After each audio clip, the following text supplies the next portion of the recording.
खड़ा पंचनामा में आप सभी का स्वागत है। मैं हूं सुमित। हफ्ते का पहला कारोबारी सत्र और एक दिन के विराम से पहले भारतीय बाजारों में आज वैसे तो खरीदारी थी, लेकिन लास्ट आवर तक आते आते खरीदारी की इंटेंसिटी थोड़ी कम हो गई। 2100-2200 शेयर, रादर 2300 शेयर एक समय पर तेजी में कामकाज कर रहे थे। लास्ट तक आते आते 1700 शेयर ऐसे थे जो कि तेजी में कामकाज करते हुए दिखाई पड़े। 1/4% की बढ़त निफ्टी बैंक में रह गई, जो कि एक समय पर 1% से ज्यादा थी। मिड कैप इंडेक्स जो कि करीब करीब 3/4% ऊपर बंद हुआ, जो एक समय पर 1.5% ऊपर था। स्मॉल कैप इंडेक्स करीब 2% ऊपर था, जो आते आते 1% की तेजी या 1.25% की तेजी के साथ बंद हुआ। आईटी इंडेक्स में 1.5% की तेजी थी, 1.25% की तेजी के साथ बंद हुआ। पीएसयू बैंकिंग इंडेक्स तो लाल निशान में चला गया, जो हरे निशान में था। और रियल स्टेट स्पेस भी आज लाल निशान में बंद होता हुआ दिखाई पड़ा, जो कि एक समय पर बिल्कुल फ्लैट था। तो बाजार में दिखी तो तेजी, और शुक्रवार की तेजी को ही कैरी फॉरवर्ड किया इंडेक्स ने, लेकिन वही 17,799 के जोन से, 17,800 के जोन पे जाकर इंडेक्स थकता हुआ दिखाई पड़ा और प्रॉफिट टेकिंग हायर लेवल से आते हुए दिखाई पड़ी। ऑब्वियसली बात है, कोई भी सिस्टम में शॉर्ट लॉन्ग जो है वो कैरी नहीं करेगा, क्योंकि कल बाजार बंद है। तो एक्सपायरी का दिन भी था, फिनेंशियल एक्सपायरी का, तो एक्सपायरी का भी वोलेटिलिटी, और दूसरा कल मार्केट बंद होने की वजह से लॉन्ग्स को कैरी ना करना, जिसकी वजह से भी आप कह सकते हैं कि थोड़ा सा बिकवाली का प्रेशर बनता हुआ दिखाई पड़ा। कल होली या फिर परसों होली, अब इन दोनों में से कोई एक दिन होली है तो आप अपने हिसाब से कंफर्म कर लिएगा, लेकिन इन दोनों में से जो होली के दिन की वजह से भी थोड़ा थिन ट्रेड या लैकलस्टर ट्रेड मार्केट्स के अंदर बनता हुआ दिखाई पड़ा। ओवरऑल मूड माहौल बढ़िया और सब कुछ अच्छा ही था सो फार।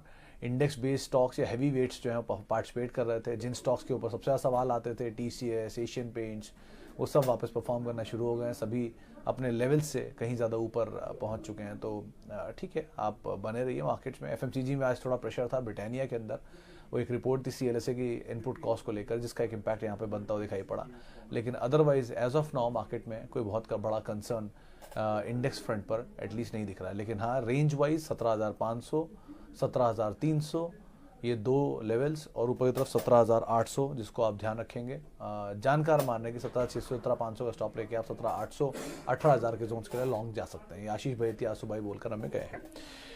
सवाल जवाब का सिलसिला शुरू करता हूं और बातचीत कर लेता हूं कुछ सवालों को लेकर भी। सबसे पहला सवाल जो मेरे पास आया है, वेडनेसडे को छुट्टी नहीं है सिद्धार्थ जी, छुट्टी है कल। वेडनेसडे को मार्केट खुला है, तो अगर आप देश के उत्तरी हिस्से में हैं तो आप वेडनेसडे को हमारे साथ ही होली मनाएंगे, और अगर आप देश के दक्षिणी हिस्से में हैं तो आप कल होली मना लेंगे और वेडनेसडे को आप बाजार देखेंगे। सो आप उस हिसाब से कॉल लीजिएगा। लेकिन बाजार खुला है वेडनेसडे को, ट्यूसडे को बंद है। ओके, और green panel down 30%, current P is 13, median P is 26। What is wrong with green panel? Green panel में डीमर्जर है अग्रवाल साहब, मेरे ख्याल से पहले वो ग्रीन प्लाई से डीमर्ज होकर ग्रीन पैनल निकला था, लेकिन वो डीमर्जर से पहले के चार्ट्स पे देख लिए कि बहुत बड़ा मूव इसमें आ चुका है। और रही बात इंडस्ट्री पी की, इंडस्ट्री पी आप उनके लिए वैलिडेट करते हैं जो कि इंडस्ट्री में ऑर्गेनाइज स्पेस में चल रहे हैं। ग्रीन पैनल के सामने आपको कोई कंपनी खड़ी दिखाई नहीं पड़ेगी जिससे आज आप उसका कंपैरिजन करने जा रहे हैं। सॉफ्टवेयर्स के बेसिस पे आप इसका कंपैरिजन नहीं कर सकते ना। आप से फॉर एग्जांपल आप एशियन पेंट का कंपैरिजन करेंगे पेंट में, तो फिर भी आपको पीयर दिखाई पड़ेंगे, बर्जर, कंसाई या बाकी पेंट कंपनियां। लेकिन ग्रीन पैनल के सामने आपको कंपनी एक दो दिखाई पड़ेंगे, वो भी कोई ऑर्गेनाइज नहीं है। तो जहाँ पर कंपैरिजन वही करेंगे आप जहाँ कोई पीयर कंपैरिजन हो, लेकिन यहाँ कोई प्योर पीयर कंपैरिजन नहीं है। सो इस हिसाब से आप कॉल लीजिएगा। दूसरे तेज़ी दिखा चुका है डीमर्जर से पहले, तो थोड़ा हल्का हो रहा है, होने दीजिए। वॉल्यूम थिन है तो थोड़ा ध्यान रखिएगा इस चीज़ का। इनकी मैनेजमेंट से मैंने बात की थी, तो उन्होंने बोला था कि मार्जिन अच्छे आएंगे, थोड़ा डिमांड अच्छी है, रियल स्टेट से पिकअप आ रहा है। लेकिन अगेन एक ही कंसर्न है कि स्टॉक में वॉल्यूम बहुत कम होता है। 1, तो आपके अटकने के चांसेस ज़्यादा होते हैं। 2, आप अगर जाना चाह रहे हो तो ग्रीन प्लाई ज़्यादा बेटर ऑप्शन है दोनों में, पैनल प्लाई में, क्योंकि नंबर्स पे भी डिपेंड करता है। बाकी आपके पास एग्जिस्टिंग है तो आप होल्ड कर सकते हैं, ऐसी कोई दिक्कत नहीं है उसके लिए। आईजीएल एंड पतंजलि में निक्स सर, पतंजलि तो लग रहा है कि वो 880 का स्टॉप लॉस लेके आप लॉन्ग रह सकते हैं इसके अंदर, कोई दिक्कत नहीं, आप बने रहिए। 880 का स्टॉप लॉस बस क्लोजली ध्यान रखिएगा। आज अपर सर्किट भी लग गया इसमें, वो अदानी विल्मर के साथ बहुत हद तक स्टोरी को रिलेट करती है इनकी, जिसकी वजह से भी आप मान लीजिए। नंबर्स भी वीक थे इस बारी के, तो नंबर्स के बाद में स्ट्रीप रिएक्शन था, प्लस अदानी विल्मर की गिरावट का भी इम्पैक्ट यहाँ पर था कुछ, वो बहुत लंबी कहानी, आराम समझाऊँ कभी। लेकिन 880 क्लोज स्टॉप लॉस, जिसको आप ध्यान रखिए, और लॉन्ग साइड पे एटलीस्ट अभी बने रहे। मोमेंटम आए, ऊपर प्रॉफिट थोड़ा थोड़ा ले लें, बेस्ट है। अंबुजा सीमेंट में क्या करें, 400 के रेट पर है, 1000 शेयर बने रही है अजय सर। मतलब फेर बदल की ऐसी कोई दिक्कत तो लग नहीं रही, सिचुएशन रिवाइव हो ही रही है, ग्रुप की भी और सीमेंट की भी, दोनों की।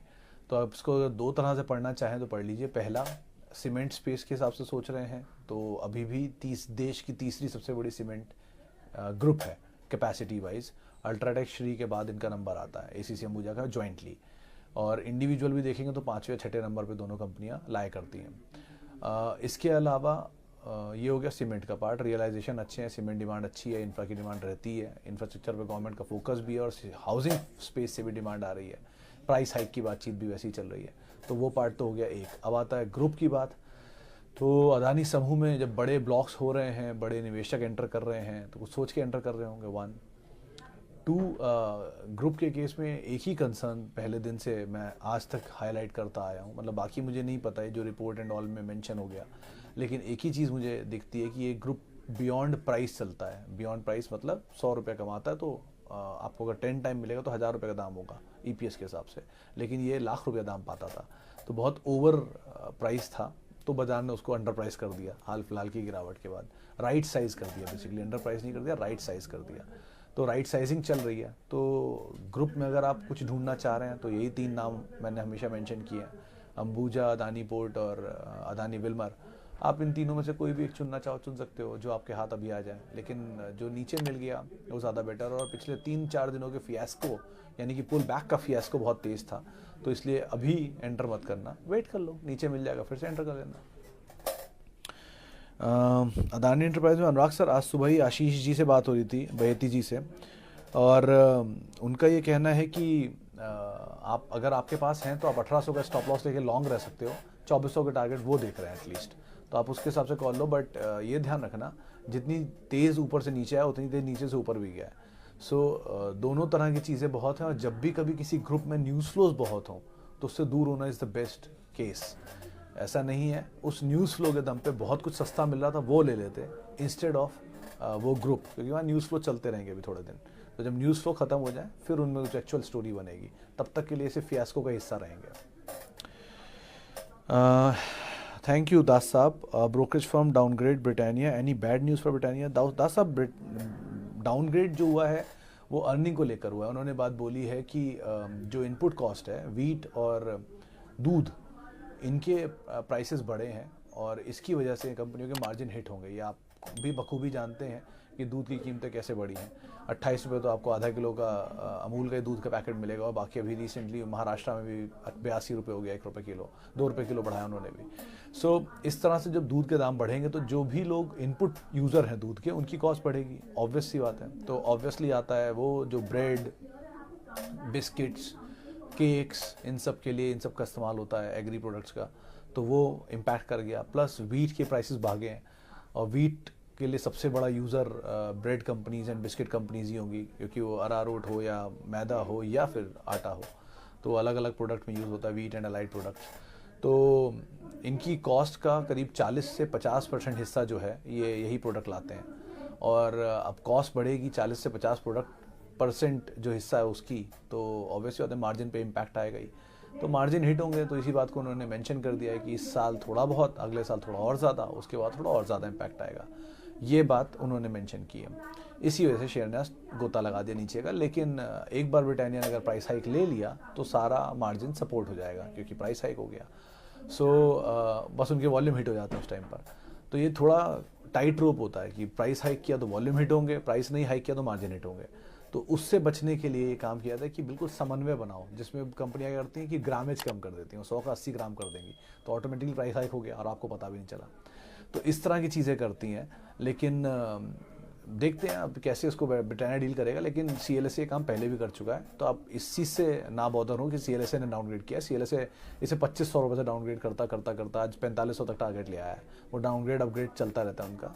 आप कमेंट्री पढ़िए और प्राइस को भूल जाइए। वो अपना Britannia is a quality stock, just hold it.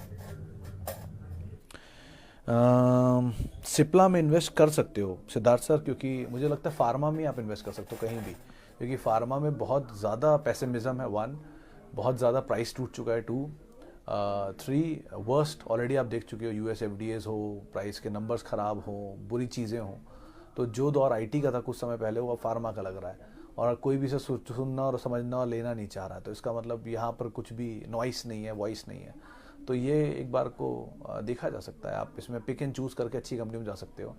आज डीवीज पे तो आशीष ने राय दी थी कि अभी नहीं, थोड़ा नीचे मिल जाए बढ़िया है, लेकिन ठीक है, अगर आप एक्यूमुलेशन वाले प्लेयर हो और आपको लगता है आप एक्यूमुलेट कर सकते हो स्टॉक्स को, थोड़ा थोड़ा ले सकते हो, तो आप क्वालिटी नामों में जा सकते हो और थोड़ा थोड़ा एक्यूमुलेशन कर सकते हो। डीवी स्लैब आ ही गया दीक्षित जी का सवाल। दीक्षित जी आपको जवाब दे ही दिया मैंने डीवी स्लैब को लेकर। इसके अलावा IGL commences operation in my locality. Very nice sir. Malik ji मैं क्या कर सकता हूँ उसमें, अगर आईजीएल ने कौन आपकी लोकेलिटी में कामकाज शुरू किया है, बहुत बहुत मुबारक हो उसके लिए। Okay, Prince Pipe and LTTS. Ravi sir LTTS is a good stock to go. नीचे मिले तो ज़्यादा बेटर, क्योंकि एलएनटी टेक सर्विसेज जिसकी आप बात करो, एलएनटी माइंडट्री बन गया अब, तो वो कंसोलिडेशन चल रहा है दोनों ही कंपनियों का। तो कंसोलिडेशन टेक सम टाइम, तो कंसोलिडेशन जब तक कंप्लीट नहीं होगा तब तक इश्यूज रहते हैं, जो एडजस्टमेंट्स थोड़े बहुत। अब आप ऐसे समझो कि दो कंपनियां हैं या दो दुकानें हैं, दोनों प्रोडक्ट एक साथ मर्ज हो गई, कुछ प्रोडक्ट तो कॉमन ही होंगे, कुछ क्लाइंट कॉमन होंगे, तो कुछ प्रोडक्ट कॉमन हटेंगे, कुछ क्लाइंट नहीं आएंगे, उनका रेवेन्यू कम हो जाएगा। तो ये सब कंपनी के 2-3 क्वार्टर के नंबर में रहेगा। वो पार्ट को अगर आप एक्सेप्ट करने के लिए तैयार हो और उस पार्ट के बाद जो प्राइस फॉल होगा उसको में और एक्यूमुलेशन के लिए तैयार हो, तो it's a good company to go. LNT as a parent और क्वालिटी आईटी कंपनी, तो वो इशू नहीं है। बस ये थोड़े बहुत जर्क्स आएंगे, उन जर्क्स को अगर आप झेलने के लिए तैयार हो तो कोई दिक्कत नहीं है। प्रिंस 5 एक तरफा चला तो उसको आप अवॉइड कर सकते हो। Okay, how to identify over sold over bought. अरे चिन्मय साहब, कल आपने ये सवाल मुझसे शायद ट्विटर पे भी पूछा था। देखिए ये वैसे तो मैं तकनीकी ज़्यादा जानता नहीं हूँ, जानकार नहीं हूँ, तो मेरी सीमित जानकारी है इसको लेकर। आप किसी टेक्निकल एनालिस्ट से बात करें वो शायद ज़्यादा अच्छा समझा पाएगा। अपनी सीमित जानकारी में जितनी मैं कोशिश कर सकता हूँ कर देता हूँ। ये देखिए, जो आप RSI निकालते हो, इसे रिलेटिव स्ट्रेंथ इंडेक्स बोलते हैं। ये बेसिकली एक इंडेक्स होता है जो कि टेक्निकल पैरामीटर पे डिसाइड करता है कि स्टॉक में कितनी स्ट्रेंथ है, कितनी वीकनेस है। स्ट्रेंथ और वीकनेस को आइडेंटिफाई करता है 14 days pre and 14 days post के प्राइस मूवमेंट के हिसाब से। से फॉर एग्जांपल कोई स्टॉक अगर पिछले 14 दिन में ज़्यादा बार लाल निशान में बंद हुआ है, ज़्यादा बार हरे निशान में बंद हुआ, उसकी प्रोबेबिलिटी के हिसाब से काम करता है। 8 टाइम्स ऊपर 8 टाइम्स नीचे, तो ऐसे करके काम करता है। लेकिन अब मतलब इसकी डीप टेक्निकल नॉलेज तो और ज़्यादा जाएंगे तो बहुत समय खा लूँगा मैं, लेकिन मोटा मोटा आप इतना समझ लिए कि अब ये 30-35 के नीचे आता है या 20-22 की रेंज में आता है तो टेक्निकली स्ट्रांग बोला जाता है, और जब वो 70 के ऊपर जाता है तो टेक्निकली उसे ओवरबॉट माना जाता है, नहीं महंगा हो जाता है।